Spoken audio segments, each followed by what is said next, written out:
Evinize neşe, mutfağınıza bereket getiren Musmutlu Yemek Tarifleri kanalına hoş geldiniz, sefalar getirdiniz. Bugün mutfağımızda buram buram gelenek kokan, kokusuyla bile çocukluğumuza götüren sofralarımızın sultanı nefis bir karnıyarık yapıyoruz. Ama öyle sıradan değil, patlıcanı lokum gibi pişen, yağını asla içine çekmeyen o çok özel sırrımla hazırlayacağız. Hazırsanız sevgiyle harmanlayacağımız bu nefis tarife hemen geçelim. Karnıyarık yapımı için malzemelerimi hazırladım. 7 adet patlıcan, kıyma, kuru soğan, sarımsak, yeşil biber, orta boy domateslerimiz, domates salçası, yeterince sıvı yağ, maydanoz ve baharatlarımız. Malzeme listesini ayrıca videonun açıklamalar kısmında detaylı olarak sizler için bırakıyorum. Oradan da faydalanabilirsiniz. Bu karnıyarık tarifimde bugün patlıcanları kızartmadan fırında hem patlıcan köz kokusuyla daha lezzetli yaparken hem de kızartmadığımız için daha az yağ, daha çok sağlıklı olacak. İçerisi yarıya kadar su dolu tenceremin içerisine 2 yemek kaşığı tuz atıp karıştırarak eritiyorum. 7 adet orta boy yıkanmış patlıcanlarımızın sap kısımları temizlenir ve sırayla alacalı soyulur ve hazırlamış olduğumuz patlıcanları hiç bekletmeden kararmamaları ve acı kara sularını salmaları için tuzlu su içerisine direkt bırakıyorum. Tüm patlıcanlarıma aynı işlemi yapıp bitirip bir yemek kaşığı da patlıcanların en üstüne tuz ekeleyip elimle ovuşturup su üstüne çıkmamaları için üzerine ağırlık kapatıp yaklaşık 20 dakika kadar tuzlu su içerisinde bekletiyorum. 20 dakika sonunda tuzlu su içerisinde bekleyen patlıcanlarımızın suyunu süzüp durulayıp süzgece alıp güzelce kuruluyorum. Kurulama işlemini mutlaka yapalım. Patlıcanların fazla yağ çekmesini bu şekilde önlemiş oluruz kurutarak. Kurulamış olduğumuz her bir patlıcanı videoda gösterdiğim gibi çizikler atıyorum üzerine ve fırın pişirme kağıdı serili olan tepsime diziyorum. Patlıcanlarımıza çizik atarken çok derine girmeyelim arkadaşlar. Pişme esnasında yumuşayınca dağılma ihtimali olabilir. Fırça yardımıyla tepsi üzerindeki tüm patlıcanlarımızın her yerine gelecek şekilde yağlıyorum. Ve çok az miktarda da üzerlerine tuz serpiştiriyorum. Lezzeti daha fazla oluyor bu şekilde.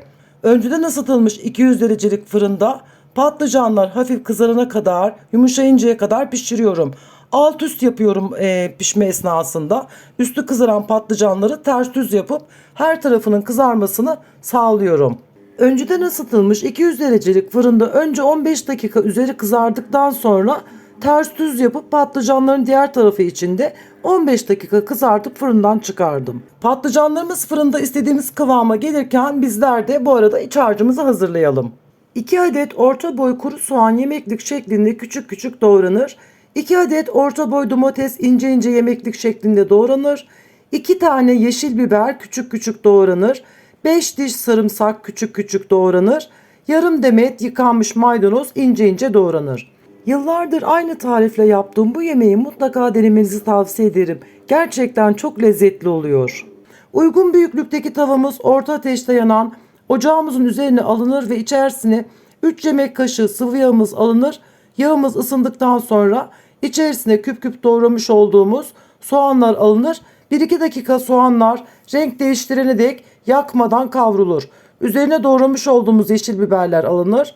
1 dakika kadar kavrulup iri kıyılmış orta yağlı 300 gram dana kıymamız tavamıza alınır ve kıymalar renk değiştirip kendi sularını salana dek kavrulur.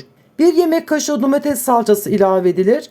Salça birkaç dakika güzelce kavrulup doğramış olduğumuz domates ve sarımsaklar ilave edilip karıştırılır. Domatesler güzelce eriyip sularını saldıktan sonra içerisine 1 tatlı kaşığı tuz, 1 çay kaşığı karabiber, 1 çay kaşığı kimyon ilave edilir. Doğramış olduğumuz maydanozlar ilave edilir, karıştırılır. Maydanoz ilavesinden 1 dakika sonra ocağın altı kapatılır.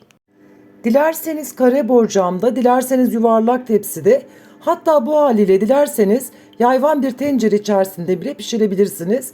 Öncelikle patlıcanlarımızı yerleştirip videoda gösterdiğim gibi önceden çizik attığımız yerler hafiften genişletilip kıyma harcımız kaşık yardımıyla bastıra bastıra bol bol tepeleme iç harcından yerleştirilir. Üzerlerine iç harcıyla doldurduğumuz karnıyarıkların üstünü ve aralarını dilimlenmiş domates ya da minik çeri domateslerle ve yeşil biberlerle dilediğinizce süsleyebilirsiniz. Patlıcanlarımızı tepsiye dizerken Aralarında mutlaka birer parmak boşluk kalacak şekilde yerleştirirseniz hem servis sırasında kolaylık olur hem de pişme esnasında daha rahat pişmelerini sağlar. Şimdi sıra geldi karnıyarık sosumuzu hazırlamaya. Uygun karıştırma kabının içerisine bir diş sarımsak rendelenir, bir yemek kaşığı domates salçası alınır ve içerisine bir yemek kaşığı sıvı yağ, 2 su bardağı sıcak su ilavesi yapılır. Ev yapımı salça kullandığım için ekstra tuz ilavesi yapmıyorum. Şayet hazır market salçası kullanıyorsanız bir tatlı kaşığı da tuz ilavesi yapabilirsiniz.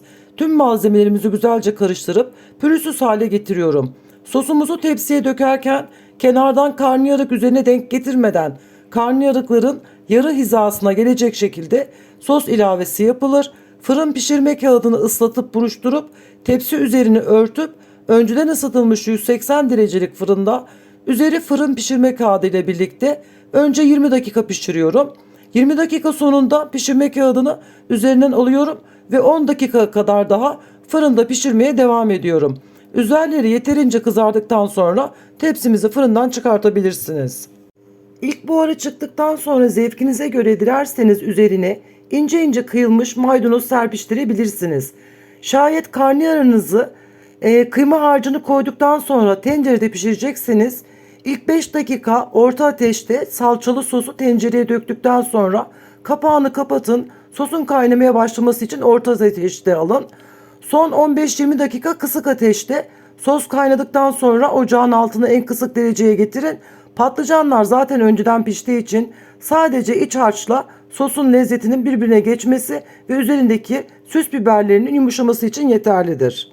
Bu çok lezzetli karnıyarık yemeğimizin yanına tereyağlı pirinç pilavı, karnıyarık salçalı ve sulu bir yemek olduğu için yanına tane tane dökülen arpa şehriyeli pirinç pilavı çok yakışır. Sarımsaklı, bol salatalıklı ve kuru naneli soğuk bir cacık patlıcanın ağırlığını dengeler ve ferahlık verir. Karnıyarık zaten kızartma veya fırınlama ile yapıldığı için menüyü hafifletmek isteyenler için yemek öncesi süzme mercimek çorbası sıcak bir başlangıç için ipeksi kıvamda bir mercimek çorbası çok güzel gider. Haydari meze olarak ya da cevizli gavurdağı salatası menüyü zenginleştirir. Ve işte lokum gibi kıvamıyla mis kokulu karnıyarıklarımız sofraya gitmeye hazır. Sevgiyle pişirdiğimiz her yemek gibi bu tarifin de yuvanıza neşe ve lezzet getirmesini diliyorum. Deneyecek olan herkesin ellerine sağlık. Şimdiden afiyet ve şifa olsun. Eğer bu tatlı mutfak yolculuğunda bana eşlik etmek ve ailemizin bir parçası olmak isterseniz kanalıma abone olarak, videomu beğenerek ve o değerli yorumlarınızı benimle paylaşarak beni çok mutlu edersiniz. Yeni yükleyeceğim diğer musmutlu yemek tariflerinden hemen haberdar olmak için bildirim zilini açmayı da unutmayalım. Evinizden huzur, mutfağınızdan bereket hiç eksik olmasın. Bir sonraki tarifimizde yine böyle musmutlu anlarda görüşmek üzere. Kendinize çok iyi bakın. Sevgiyle kalın. Hoşça kalın.